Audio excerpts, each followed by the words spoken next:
I want to talk a little bit about whiskey, the wonderful world of whiskey. And some of you were asking me, what should you order? Well, wait till it depends on your taste. And let me talk to you about a little bit about whiskey and the history, because these are very important to Ireland and to Scotland. The very first whiskey that was ever distilled was distilled in Ireland. And so it is to a great extent an Irish invention. But Irish whiskey and Scotch whiskey are two very different things. There's a different process, there's a different flavor, and so you can't just pick one or the other and say, oh, this is what you should drink, because they can be very, very different.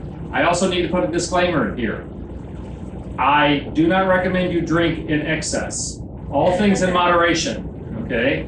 If you wake up tomorrow morning with a headache because you've been sampling all the whiskeys, it is not my fault. So I'm not at all advocating that this talk lead you into excess, just so we're clear about that.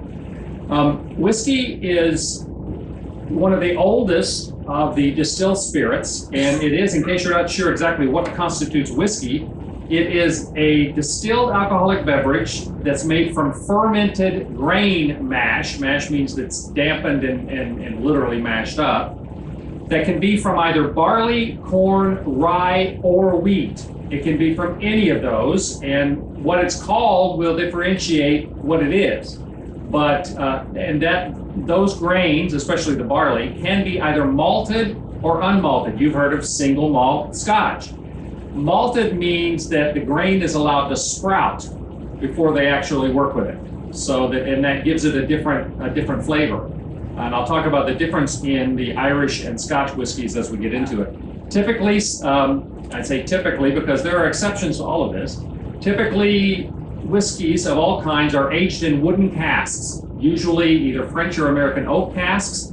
There are some whiskeys that are actually, they prefer to age them in previously used port casks. You were just in Porto, and those you saw the barrels and things like that. Well, every time they put a beverage in one of those barrels, it not only flavors the beverage, but it also embeds the wood with certain kinds of flavors. There are certain whiskeys that the people who make them like taking barrels that have been previously used in other kinds of beverages, especially port. Sometimes they'll talk about brandy and other things, and having their whiskey age in that wood, because it gives it a different kind of character. Now, whiskey is a very complex beverage. It's not just get drunk liquor, folks. There are between 200 and 300 different very complex chemical compounds that naturally occur in fermented distilled whiskey. And those 200 to 300, depending upon how it's treated, give it a wide range of different kinds of tastes, everything from vanilla and cedarwood down to a lot of the Scotch, and this is either people love it or they don't, because the barley, Scotch is made with barley, because the barley is malted, it's allowed to sprout, but then it is dried over peat smoke. You know what peat is? Peat is earth, but oil comes from vegetation, from organic materials that decays over a long period of time, turns into oil. Well, the first step in that process, you have these bogs or kind of marshes that the soil there has begun the process of turning into a flammable material. And so they will cut these marsh bogs and they'll cut it in squares and dry it, and then they burn that. If you're in Ireland and you go into a traditional pub, or you may get this very scented smoke coming out of their fireplace. That's probably that they're burning peat. And it has a very distinctive smoky kind of odor to it. And I like the smell of burning peat. I am not a big fan of Scotch because I don't like the flavor that it imparts.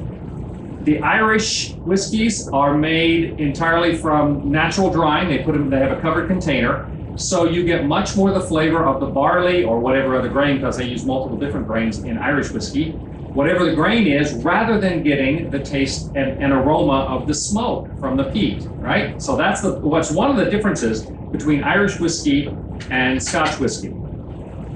And there's another difference, which you might find kind of interesting. They spell whiskey different. In Ireland and in the United States, they're the only two countries that consistently spell whiskey with an E, W-H-I-S-K-E-Y, which is what I've done here since I'm an American and we're landing in Ireland. In Scotland, in Canada, in other places, and there are many different places that make their version of whiskey, they will spell it without that E, W-H-I-S-K-Y. So if you see it spelled in different ways, it's not because it was a mistake, it's actually used to differentiate somewhat where the whiskey comes from, okay? Now, there are many, many different types of whiskey, and it has to do with either the material they start with, what kind of grain it is, and then how they treat it. They use different grains, different processes of fermentation, different levels of distillation, different ways of aging it, and different kinds of wood, different ways of blending it. And I'm going to talk about some of the different types as we go along. I'll give you an example. Irish whiskey is much lighter and smoother, not only because they don't have the peat smoke involved in the process, but also because all Irish whiskey is distilled 3 times. Typically, Scotch whiskey is distilled twice, and every time they distill it, and you know what the distillation process is? I mean, it's when they heat it so that it gives off steam, then they collect the steam and let it re-liquefy. That's what distilling means. When they distill water, that's what they do to it. Well, when you distill something, you leave behind a lot of the impurities. And the more often you distill it, the more comes out. You know, it makes it lighter. Carolyn and I live in Mexico, and we like the top shelf tequilas, the good tequilas. Not the getting liquored up tequilas, that's not for us. But one of our new favorites fairly recently is they have a kind of añejo or aged tequila, which typically would be very amber colored. You know, it would have a lot of color to it because it's aged in wood for a number of years. But they now have a kind of tequila they call crystal tequila, which is añejo tequila, so that it has all that flavor, but they continue to distill it until it's crystal clear. And it has a very distinctive, very different kind of flavor. Right, Carolyn? Yes, that's Carolyn's favorite. So the same thing is true Irish whiskey because it's distilled one more time. It has a lighter flavor. You get more of the flavor of the grain, if it's barley or wheat or whatever it's made from, because Irish whiskey can be made from different grains, and you don't get the peat flavor. So how they handle it can be very different as well as what they start with. Hey, Ross? Yes? Does distilling it again make it stronger? Does distilling it again make it stronger? This is my shill, Carolyn. No, I just wondered. It does tend to intensify it because alcohol distills faster than water. You know, it comes off faster. So whatever they start with, if they distill it, the alcohol is what comes off first, and that makes it more concentrated. If you distill it again, you get more of the alcohol and less of the other stuff. I'm going to talk about the percentages in a few minutes. 1405 is the first record that we have, a written record of someone drinking in Ireland. So the 15th century, 1405, and the record was that a particular chieftain died from, and it reads, a surfeit of aqua vita. Aqua vita means the water of life. Whiskey comes from a Gaelic word. Our word whiskey comes from a Gaelic word, uisca, which means water. And in the ancient Gaelic, they often would talk about uisca bieta. Uisca bieta means the water of life. I think they liked whiskey. Uisca bieta, the water of life, was one of the earliest names they had for it. And from uisca, we get our whiskey, because it came from this part of the world. It used to be that the monasteries, just like monasteries, they make champagne. It was a monk, Dom Perignon, who invented champagne. And the story is, I'm getting off of whiskey here, but the story was that he had bottled some wine and it had gotten frizzante, it had gotten bubbles in it, and he tasted it, and he went out to his other monk brothers and said, "Brothers, come quickly, I'm drinking the stars," right? So the monks used to be very much involved in that, and they still are. They make beer, Belgian beers, Trappist beers, made by Trappist monks. Well, they also make whiskey, and particularly throughout Britain. Until, we've talked about this several times already, in the 1540s, 50s, when Henry VIII destroyed the monasteries throughout Britain, they the monks were forced to go out and just take ordinary lives. Well, the ones that knew how to make whiskey took it with them. And so a lot of the whiskey was being made in people's homes. People were making, from the monks, they would make it and they would sell it. And it was, back in those days, it was pretty rough stuff. They didn't refine it, they didn't filter it, they didn't dilute it. And if you use a multiple distillation process, you can end up with whiskey or any distilled beverage that's 95, 96% alcohol. That's 100 and if you ever read proof, do you know how you calculate proof? Proof is double the alcohol percentage. If you get 180 proof beverage, it's 90% alcohol. If you get an 80 proof beverage, it's 40% alcohol. Now you compare that to the fact that most wine is 13% or so of alcohol. Beer is 3% alcohol. So when you start getting up into 120 proof, 180 proof, you're drinking a lot of alcohol, and you need to take that into account. Remember, headache, not my fault tomorrow. So it used to be very rough, undiluted. They didn't age it. They just distilled it and drank it. And it would be probably like really bad moonshine is today. I come from East Tennessee, the mountains of Tennessee. And we had moonshine stills very near to where I live. I knew where some of them were. And it's, good moonshine is, in fact, it's corn whiskey is moonshine. And it typically is 80% alcohol. It is the only kind of whiskey, and it is a kind of whiskey. There are legal corn whiskeys, legal moonshines, that are, they're not aged in wood, that's why they're clear, and they don't age them at all. They distill it, they bottle it, they drink it. Not necessarily in that order, in terms of when they drink it. But the corn liquor that's well done, and there's commercial corn liquor, is just very strong, but it's not necessarily horrendous because they don't dilute it. Okay, I'm getting off into other stuff. In the 1700s, they began to tax the whiskey production. And it was at that point that we get the name moonshine, because from the 1700s in Britain first, and then obviously the revenue agents, as we would call them in the South, in the US, there was a tax on alcoholic beverages. And the people who made it in their own homes or their own backyards or up in the holler, they didn't want to have to pay the tax on it. And so they would produce it at night, or when the revenuers, when the tax guys wouldn't be able to see them. And because they would do it at night, that's why they started calling it moonshine. That's where that expression comes from. And here's another question for you. The guys who ran moonshine in the United States, in the South, created one of the more popular American-born sports. Do you know what it was? NASCAR racing. The early NASCAR drivers were all moonshine runners, and they had to have very fast cars in order to outrun the police who were trying to catch them. And so NASCAR was an invention of the moonshine industry. Lots of different things here. And we did in the United States in the late 1700s, there was a tax put on American whiskey that was considered way too steep, and it led to a whiskey rebellion. There was a conflict over all of that. It's also, there was a point of time in which Irish whiskey especially was the most popular spirit beverage in the world. And then it sort of fell out of favor in the 19th century somewhat. And then there was a huge, in the late 1800s, there was the phylloxera epidemic amongst the vineyards in France. It hit the United States as well, but not nearly as hard.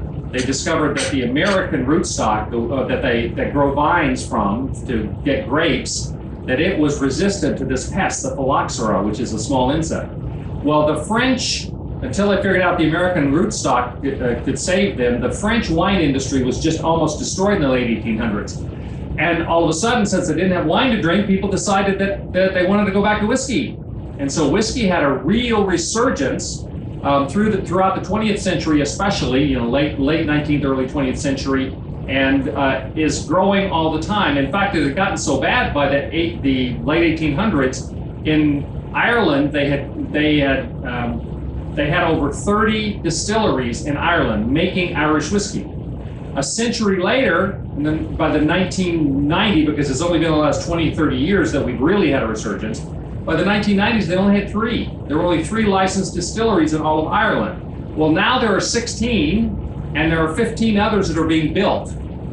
Some of them are have already been built, but they haven't yet produced any, because it takes aging, they haven't produced any product.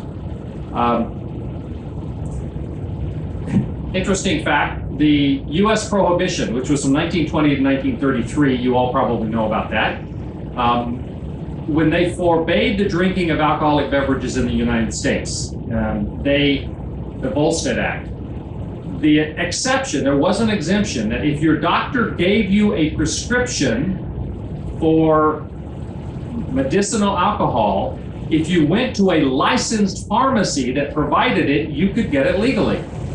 The interesting thing is, in that 13 years, Walgreens Pharmacy went from 20 retail outlets to over 400. Relationship there? I think probably so.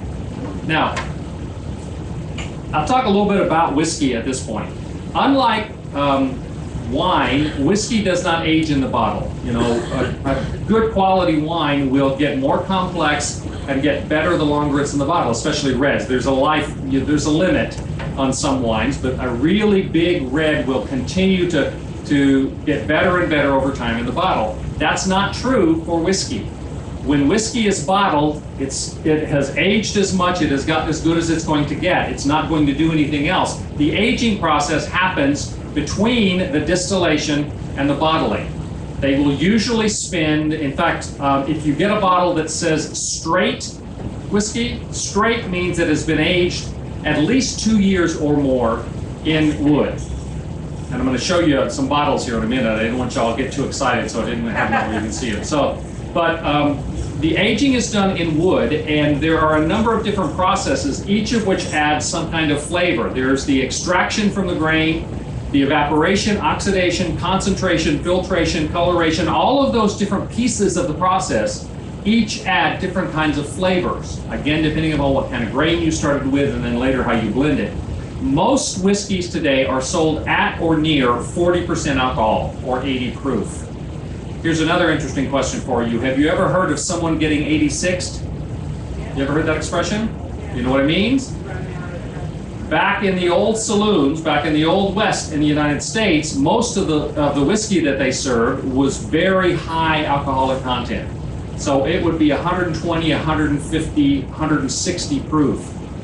And when somebody was drinking too much, getting too drunk, getting out of line, they would 86 them, which means they would refuse to sell them the higher alcohol content, and they would have to drink only 86 proof whiskey, which is only 43% alcohol, not 80%, 90% alcohol, all right? There is such a thing today. You can get what's called cask strength whiskey, which means it is taken straight out of the cask. It is not diluted. So it's possible to get cask strength whiskey, which is 90 to 95% alcohol. Those tend to be only the very most exclusive. They're very expensive. They're very rare. You probably won't get into that. I don't think they sell any in the bar downstairs, but there are differences. Now, let me tell you some of the different kinds of whiskey, and then I'm going to talk about the difference in Irish whiskey and Scotch whiskey a little bit more. Most of you, we talked earlier about malt whiskey. Malt whiskey means it's made primarily means at least half, 51%, from malted barley. Grain whiskey means it's made from any type of grain, and it can even be a mixture of grains. The artist who is making the whiskey will decide that this barley-based whiskey would smooth out, it would taste better if we add 10% wheat whiskey to it. And so they will blend that. It's still a grain whiskey, all right? Single malt whiskey means it's from a single distillery, from a single malted grain. So a single malt whiskey means it's one distillery produced it, because there are a lot of different kinds of whiskeys that will take the source product from different places, and it has only one kind of malted grain, like barley. That's the most common one. A blended malt is a mixture of different single malt whiskeys from different distilleries. Blended whiskey is a mixture of different types of whiskeys. It can be from different distilleries, it can be of different grains. So anytime you talk about a blended whiskey, then you're going to get that whoever the person was who knew what they were doing, who was creating that whiskey, they will decide what they want to add to that. It's like if you're a wine drinker and you get a Bordeaux blend wine. There are 5 grapes in Bordeaux wine. There's Cabernet Sauvignon, Merlot, Mourvedre, Petit Verdot, and what's the 5th one? Cabernet Franc? I don't know. Cabernet Franc. Well, the winemaker will decide on any given wine based upon what his Cabernet Sauvignon tastes like and his Merlot and his Cabernet Franc, how much of each do I put in here? But to be a Bordeaux wine, it still has to have those 5 grapes. Similarly, if someone is making whiskey, they will decide of the whiskeys I have available to me, either that I produced or that I can source from somewhere else, which ones do I want to put together to produce the best blended whiskey drink? And so that's what a blended whiskey is all about. I mentioned cask strength or barrel proof, which can be very high alcohol content. It's very exclusive. And then you can also get what's called a single cask or single barrel, which is bottled from one cask, often numbered. If you go in some of the distilleries, you will see in the very high-end, aging area, they'll have casks that are numbered. They'll end up with bottles that are numbered. These are very exclusive, and so you get into much more expensive. Now, those are the general types of whiskey, whatever you're talking about, Irish, Scotch, whatever. Now, in American whiskeys, they have very different groupings and very different standards, and in many ways, in America, they're stricter about these things than they are in Ireland and Scotland. Scotland's pretty strict. In America, you can have no more than 80% alcohol by volume, no matter what, and it can only be barreled up to 125 proof. All right. In other words, they have very strict designations as to how alcoholic it can be in the barrel, and then how much after the barrel you have to dilute it before you put it in the bottle. In the United States, you can only add water. That's the only thing you can ever add. There in Canada and in Ireland, you can add caramel coloring to it, which is supposed to be taste neutral. It's not supposed to affect the taste, but you can use coloring agents. In the United States, you can't. Any color you get in an American whiskey is going to be what it got from the wood. All right. There is Tennessee sipping whiskey. How many people are Jack Daniels fans? Okay. I like Jack Daniels. I especially like the Gentleman Jack, which is a special variety of Jack Daniels. Tennessee sipping whiskey, that is made using what's called the Lincoln County process, and it's unique to the Tennessee whiskeys because they filter them through charcoal. The reason why Tennessee whiskeys can taste very smooth is because they're charcoal filtered, and Gentleman Jack goes through one more charcoal filtration than the regular Jack Daniels does. And so they've got a very different process there. You might wonder why Kentucky and Tennessee and that part of the United States produces the really good whiskeys. You don't hear a lot about whiskeys from Montana or Vermont. Well, it's because, and that's the part of the country I'm from, is in the South, is Tennessee, Kentucky, that area has limestone rock. One of the characteristics of limestone rock is when the water runs through it, it strips all the iron out of the water. And iron can really mess up the taste of fermented beverages. And so they're able to produce really good whiskeys and things in that part of the United States because of that. So Tennessee sipping whiskey. Also, some of the other types of American whiskey you may be familiar with is bourbon. Originally, bourbon had to come from Kentucky because there is a Bourbon County, Kentucky.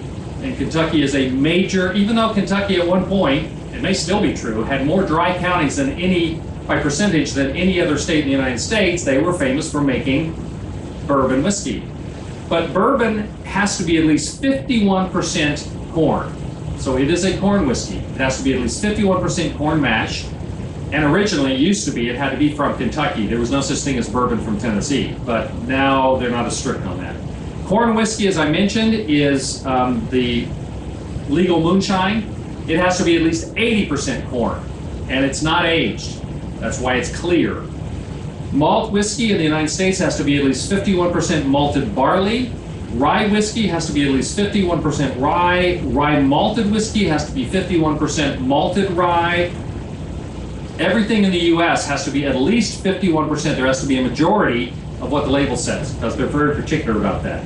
And as I said earlier, straight whiskey means that it's aged at least 2.5 years. All right, let me talk a little, let me show you one bottle here. If these don't all roll away. I turn this around so hopefully they won't roll out. Since I just talked to you about American, oh boy, that's scary. You need help? Yeah, you do. Of course you want to help. No, just kidding. She likes the whiskey. Jim Beam Kentucky Straight Bourbon Whiskey. Now, this is from Kentucky, Kentucky Straight. What does the straight mean? Aged at least 2 years. There's 2 bottles. There's one right at your wrist. The fact that it's bourbon means that it's at least 51% corn. It says 1 liter, 40% volume by alcohol, which is the standard in American whiskeys. So this Jim Beam Kentucky Straight Bourbon Whiskey is right down the middle of the road, what you expect. There are exceptions to some of the rules that I just gave you, but they have to identify them on the label. So this is a good example of an American whiskey, a bourbon. It is from Kentucky, made from at least 51% corn, 40% alcohol. Okay? So, I'm going to trade. Let me have the Irish first. I get it. Thank you. Let's talk about Irish whiskey for a second. Yeah, you can have a seat. Thank you. This is very awkward with the ship doing this. I was walking down the stairs with 3 of these bottles, and I'm sure anybody who saw me thought I'd been sampling the product because I was staggering down the stairs. You can sit down. It's going to be okay. Irish whiskey, you will notice with an E. If you hold that one up, it's whiskey, W-H-I-S-K-Y, because it's Scotch whiskey. It's spelled differently. This says triple distilled, because one of the characteristics of Irish whiskey is they distill it 3 times. Scotch whiskey typically is only distilled twice, because the style of Irish whiskey is to be smoother and lighter.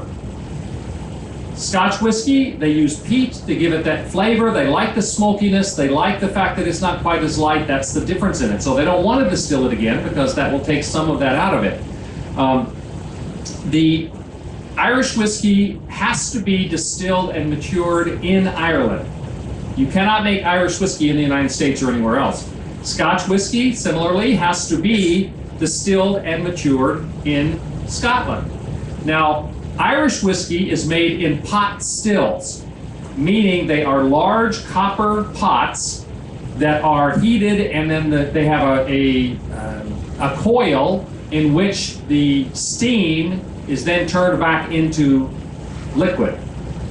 And they do that in single pots. And when they distill it 3 times, they take it out of that, put it in another pot, distill it, etc. Scotch whiskey is done in what's called a column still, which is like one pot on top of another, and it's one continuous process. So they do it all at one time, and people who know this stuff have very strong feelings about whether pot distilled or whether column distilled, like Scotch, makes better whiskey. The issue is how much body do you want it to have versus how much smoothness and refinement do you want to have. Irish whiskey has to be aged at least 3 years in wood. And on this bottle, it says triple distilled. This is Jameson. Triple distilled Irish whiskey with an E. Triple distilled, matured and bottled in Ireland. And I think on the back it says aged for 3 years. So those are some of the characteristics. Again, Irish whiskey is lighter. It is softer. It's more neutral in flavor. And the Irish and whiskey are practically the same thing. I mean, for the Irish, I'm going to show you some sayings at the very end of the talk here about, and some of them are from Ireland. There are all these various sort of Irish sayings about whiskey. The title of the talk was Wee Drops and Wee Drams. In Ireland, they talk about a wee drop. That means to just have a drink of whiskey, a wee drop.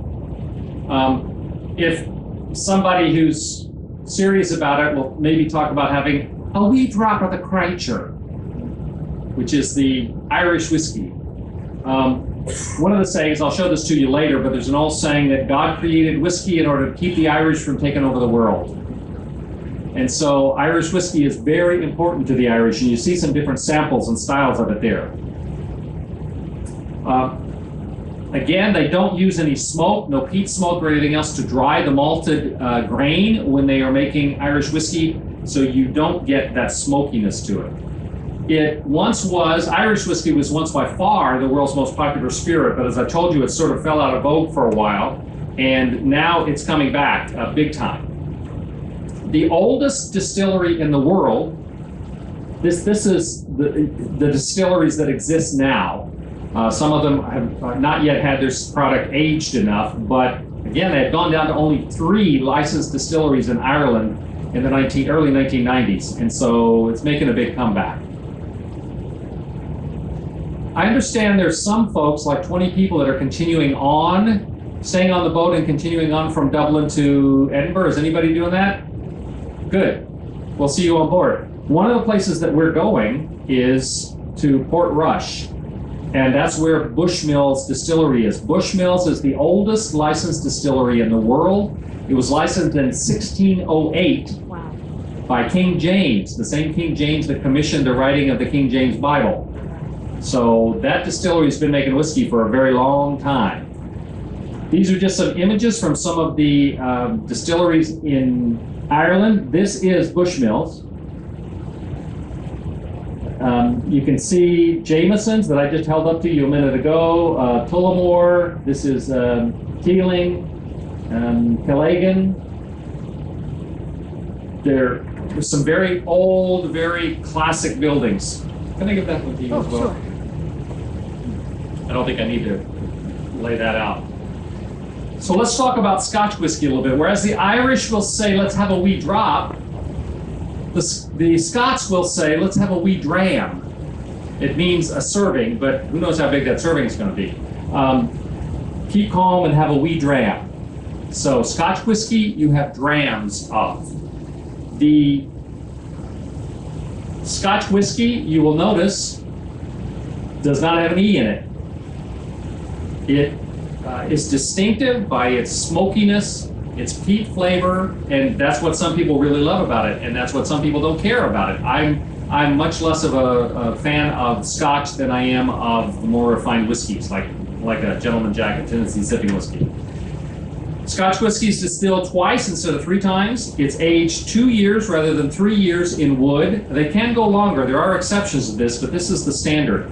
As I say, they use column stills for continuous distillation rather than pot stills, which is 1 batch at a time. It always has to be malted barley in Scotch. They don't do other grains. That doesn't qualify. They do have single malt, single grain, blended malt, blended grain, blended Scotch whiskey. 80%, almost 90% of all Scotch is blended Scotch whiskey, which means it has 1 or more single malt and from 1 or more location. So they blend together based upon what they think is going to taste best. It's also true, it's somewhat different in Scotland in that there are 4, now 5, informally they're accepting 5 regions that they can produce licensed, legitimate Scotch whiskey. There is the Lowlands, the Lowland region, the Highland region, Islay, which is part of the islands, Campbelltown, and they most recently have taken part of the Highlands and identified that as being a unique designation called Speyside. Each of them, for those who are into Scotch, have a very distinctive kind of characteristic. A good friend of ours who was a buyer and taster for Starbucks. I mean, he's the guy that would, slurp up the coffee and decide which lots to buy, and he would travel and open new Starbucks, and so he's a super taster. Well, for his first anniversary, he and his wife went to Scotland, and he loved Scotch, and so they were going from one distillery to the next. I think he had a good enough sense that he probably wasn't taking very big samples. I mean, if I'm driving and we go on wine tastings, you have to learn how to spit because you don't want to have the effect of that. But here you see, these are the single pot copper. The reason they use copper, they're either copper stills or they are stainless steel stills that are lined in copper, because copper takes out some of the sulfur that naturally occurs from some of these things, and it has a negative effect. And so they want to take out the sulfur, and copper does that. So this is really science. The Scotch distilleries, there are many of them. You can see here some of the aged and numbered barrels. I talked about the fact that if some of the real premium beverages, they will number the barrels and then even number the bottles. You know, you'll get number 19 of 250 or whatever. So this is a real quick introduction to whiskey. We Drops in Ireland, we Drams in Scotland, and I've told you a little bit about bourbon and the various other kinds of American whiskey. I don't know much beyond that. I don't consider myself a real authority on this. I could tell you a whole lot more about port because Carol and I focused on that more. But are there any questions? I may be able to answer them for you. Any questions about it? Yes? What's Crown Royal? Crown Royal is just a brand. Is it Irish style? Crown Royal, I think, is Canadian, isn't it? Yeah, I think it's Canadian. So, and Canada, they'll allow caramel coloring and things like that. There's some very good Canadian whiskeys, but Crown Royal is Canadian. So, and I don't know much about it. And the Canadian whiskey industry, to a great extent, was blessed and benefited by Prohibition, because Canadian whiskey, obviously, they didn't have to ship it in. If they could sneak it across the border, and so Canada's whiskey industry really exploded during the American Prohibition from 1920 to 1933. They became a primary supplier. Other questions? Yes? So when you have your 8-year, your 12-year differentiation Right. in the bottles, then usually the price goes up Right. with that. Okay. It's because it spent that much time in wood. In the action cast. Yeah. Again, if you see, like Scotch, if you see an 8-year-old Scotch, a 10-year-old Scotch, a 30-year-old Scotch, that's how much time it's spent in the barrels, absorbing the qualities of the wood, increasing the complexity, in many cases softening a little bit. It'll intensify the flavors, because what happens even if they have them in a sealed cask? They're never completely sealed. There's always some evaporation. One of the 6 stages I mentioned earlier that affects the flavor is evaporation. So as more of the water will evaporate off of it, you'll get an intensification of the flavors the longer it's in the cask. And again, any whiskey that they want to age for a long time, they'll put it in the very best wood. They'll use only the best whiskey they have. You know, they're not going to go cheap on what they expect is going to be a 30-year Scotch, because they don't produce that much of those things. So that means it's more refined flavor, it's captured more of the flavor of the wood, it's probably intensified the flavors. That doesn't mean make stronger, it just means that what you get out of it is going to be clearer on your palate. Okay? Other questions? Yes? Jameson's has a tour in Dublin. Have you been to the Jameson? I have not. In fact, I haven't toured any of the Irish distilleries. Yeah, most of them. I think Bushmills does as well. And so Jameson has a distillery. I showed you the map. I think any of them are happy for people to come by. I haven't visited them, so I can't tell you specifics about that. I But have one more question. sure. It has to do with water in the United States. And we talk about in Tennessee because of the granite and this Limestone, yeah. our limestone.